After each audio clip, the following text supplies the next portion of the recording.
Hi, and welcome to Condemned and Happy, a podcast for people experiencing religious trauma and those who care for them. My name is Ray, and I'm a survivor of religious trauma. Kim, who is a pastor in the ELCA, has been reading over the 2025 plan for leadership that can be found on the Heritage Foundation's website. Kim, what do you have for us this time?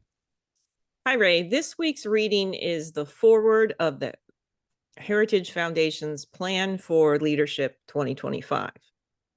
The foreword is penned by the CEO of the Heritage Foundation, who is also in charge of the Heritage Action Lobby.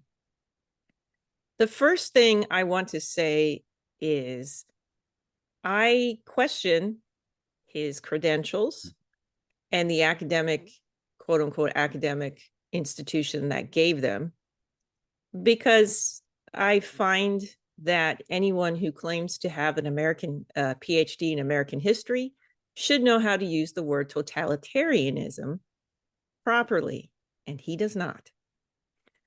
Also, his logic sucks. I don't know how you get through a PhD program and lump a bunch of non sequiturs together and call it a sentence.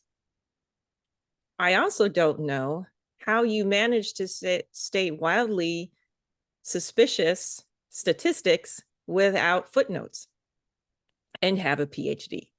So those are my critiques. I wonder if he is a graduate of, who's the Barton guy the right wing likes? Oh, I don't know. James, James Barton? maybe.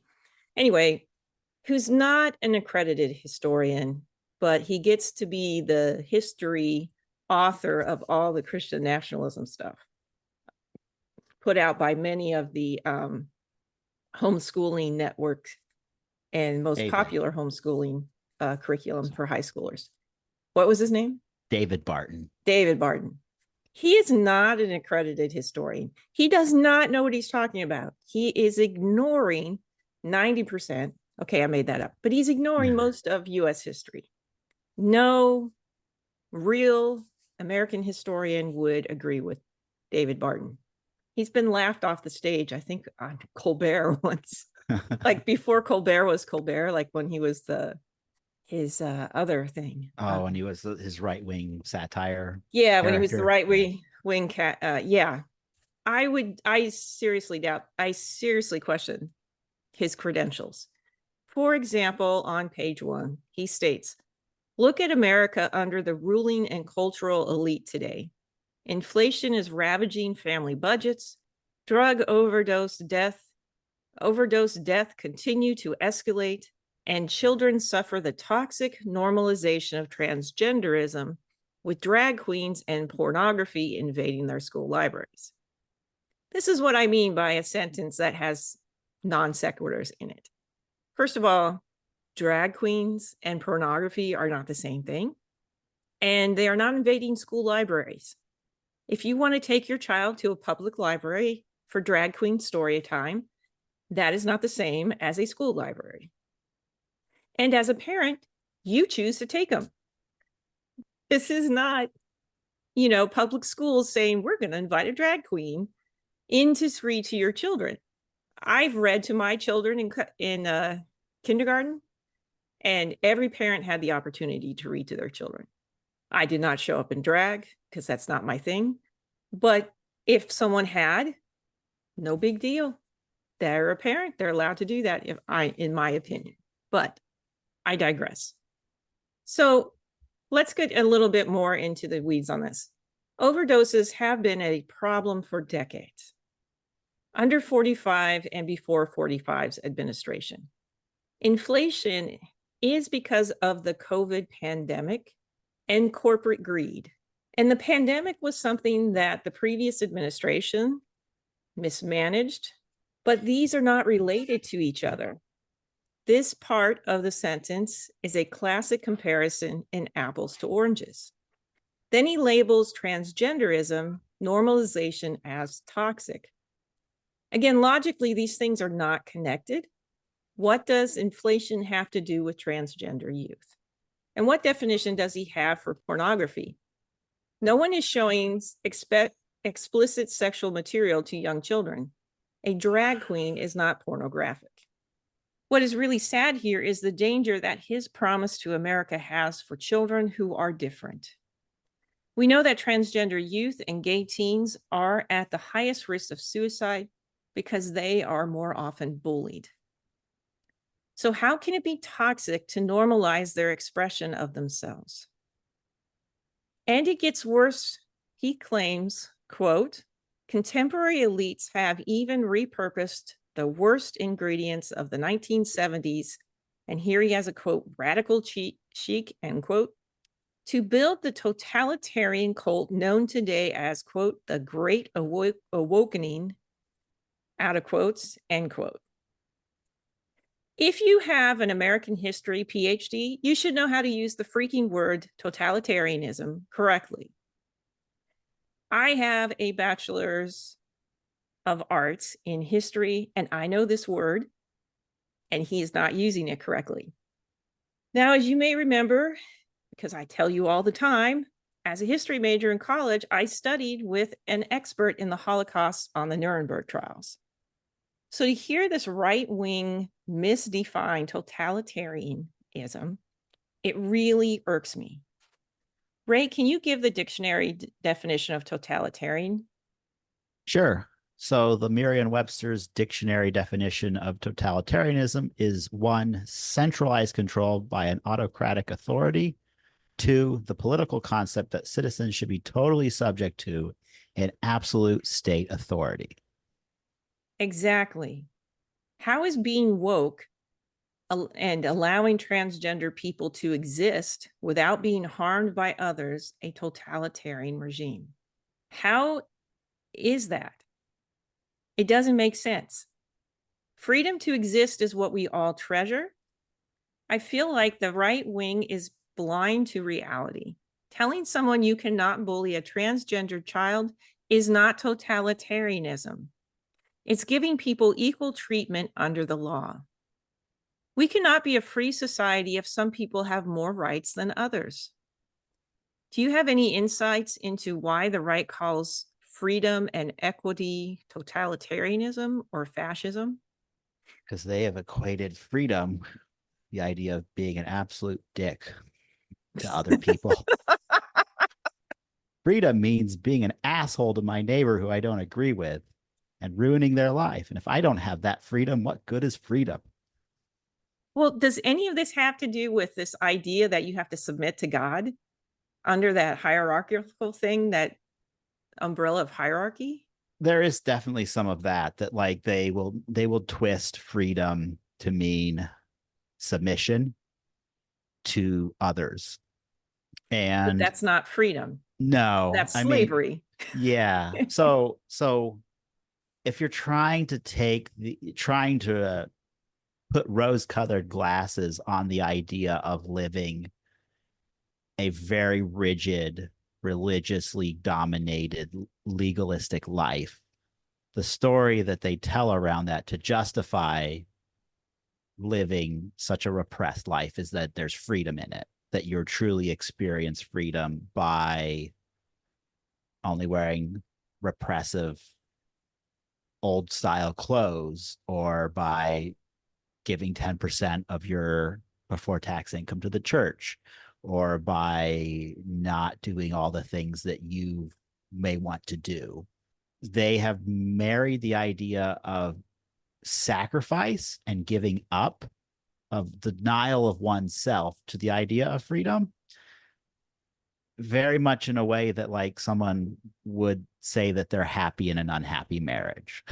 The old ball and chain Yeah. type of toxic marriage that's very common and that sometimes is very common in certain mentalities. The idea that freedom isn't the freedom to do what you would like and that your freedom ends. The old saying that my right to swing my fist ends where your nose begins, Yeah.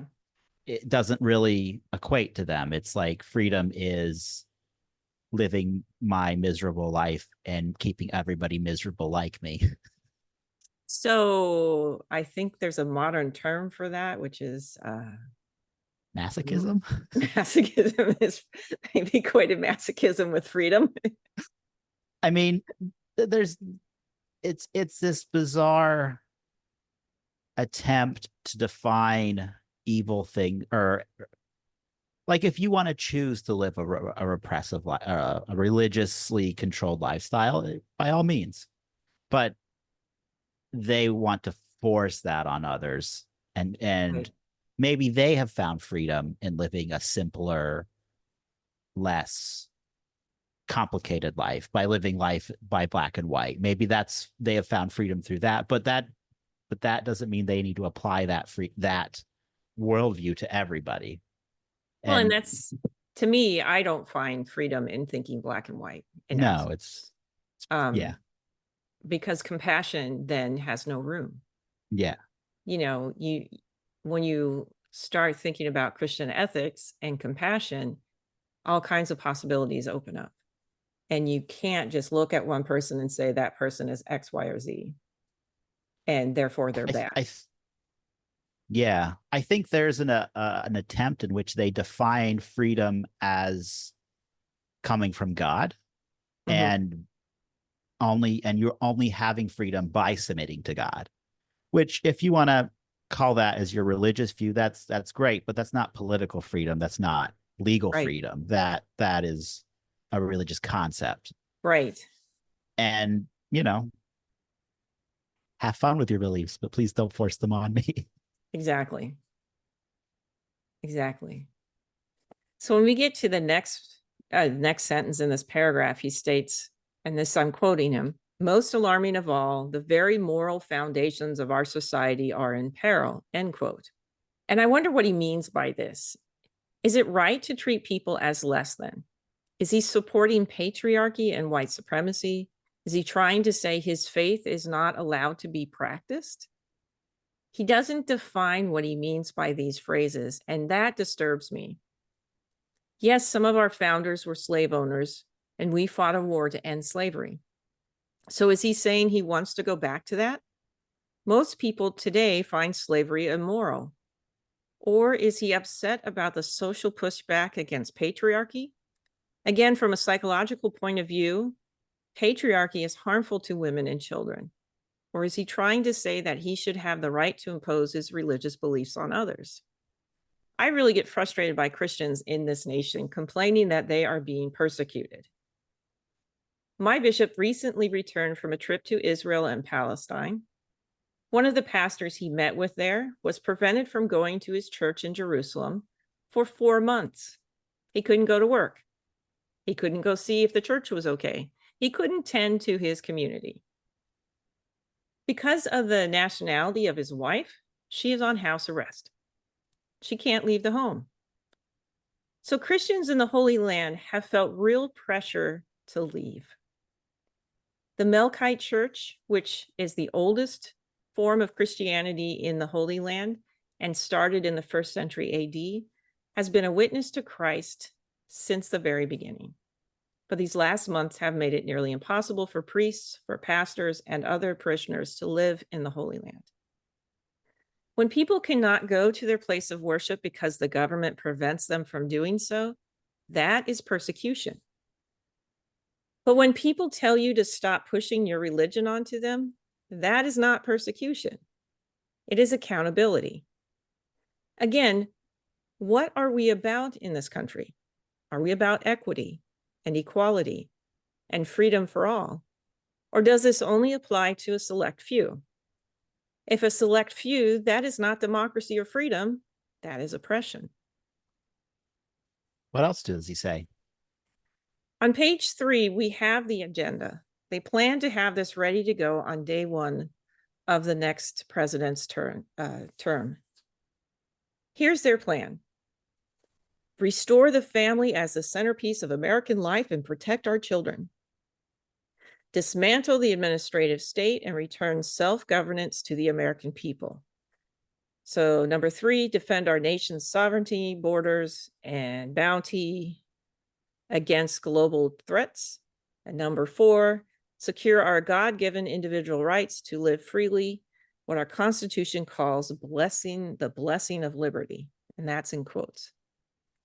These are all the things they do to try to make it sound better than it is. Yeah, it's not Because bad all until those, you read further. yeah, because I think they're almost like dog whistles is the wrong word, but they're like code for meaning something very different. Right. And if you're not in the right wing media sphere, you're not going to understand what that code is, Yeah. because I certainly didn't. And you might have, having grown up in that segment, you might have heard this and know more than I do on what it means. Yeah, anybody saying restore the family as the centerpiece of American life and protect our children really means I want the right to beat my children and not teach them things that I think might cause them to question the reality that I'm giving them. Yeah. The administrative state is just I want the right to pollute the world and not have to like Not have to clean up after yeah my company. or live or follow building code so my house doesn't burn down.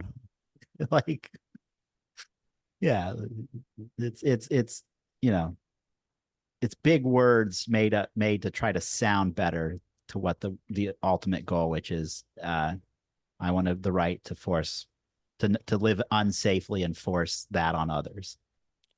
I want you to read the definition of government from the online dictionary, because when he starts defining government in here, he's way off. Government, the body of persons that constitute the governing authority of a political unit or organization, such as officials comprising the governing body of a political unit and constituting the organization as an active agency. The government was slow to react to a crisis. Or two, the organization, machinery, or agency through which a political unit expresses authority and performs function, and which is usually classified according to the distribution of power within it. She works for the federal government. And three, the complex of political institutions, laws, and customs through which the function of governing is carried out. Thank you. He redefines government as the things we do together, which is the definition of community, and says much of life, like volunteering, education, worship, work, marriage, and family, don't have anything to do with government, but our community. His definition tries to strip the power of representative government, which is to elect representatives to pass laws, policies, negotiate with other nations for goods, and decide how to use public property. His view is to make the central community the family, which sounds very patriarchal to me. Later on page 4, he blames without evidence all the following on being born and raised without a father: poverty, crime, mental illness, teen suicide, substance abuse, rejection of the church, and high school dropoutism. This is absolute crap. I have a mental illness and was raised with my father and my mother together as a unit. We grew up poor, not because I didn't have a dad, but because my dad struggled to find a good paying job. Poverty is a culprit for many social ills. But if people had livable wages, we wouldn't have much poverty. And yet, the author idolizes Reagan, whose trickle-down economic policies created the extreme gap between rich and poor. He claims crime is a problem, but leaves out the statistics that show that crime rose under 45's administration and has dramatically decreased under the current administration. The author also leaves out that Biden's economic plan is stabilizing the world economy. So because he isn't willing to look at facts or economic stats of Biden's approach, he believes his plan will help families when we know that the GOP tax cuts only help the rich. Yeah, it's really frustrating the blaming all those problems on parents or on A father. a father because I worked with teens for a while and as a younger person, and I can tell you that I worked with a lot of teens whose mental illness, suicidal ideation, substance abuse, and dropping out of school was a reflection of how poorly their father treated them.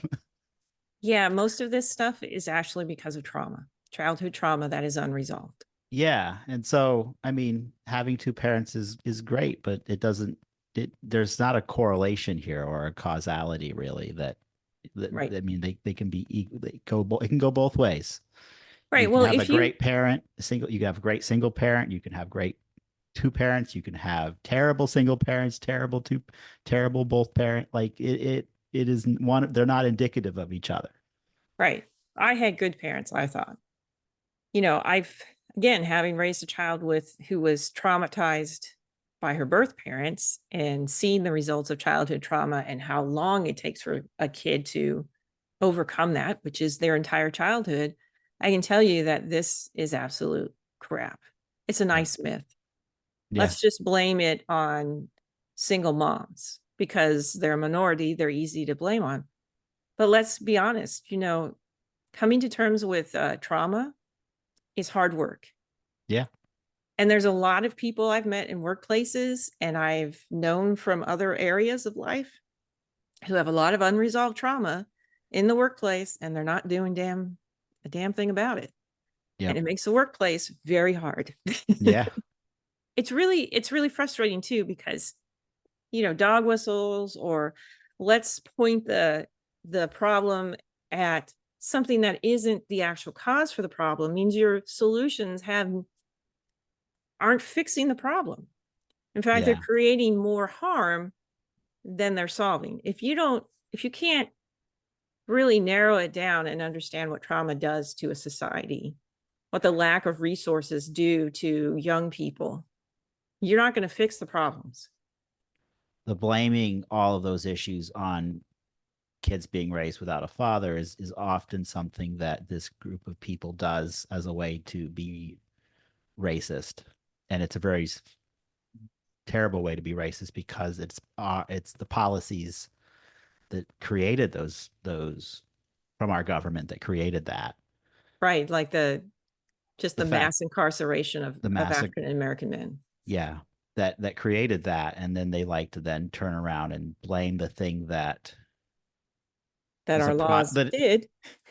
yeah on as the problem, and not realize that the laws in that case taking a racist view and not having compassion and quite frankly not being woke Right. towards injustice and how people saw things, uh, and then blaming it for it. It's like it's just like blaming the consequences of your own actions on on the outcome of your actions. It's like Yeah. I burned myself, and therefore because the pot was I burned myself, everything is bad. So speaking of trauma, what does this plan have in store for those harmed by religion? Well, I think it's more implied than explicitly stated. And I think that the implications are on the end of page 4 and the beginning of page 5. And let me quote them. Quote, the next conservative president must make the institution of American civil society hard targets for the woke culture warriors. This starts with deleting the terms sexual orientation and gender identity.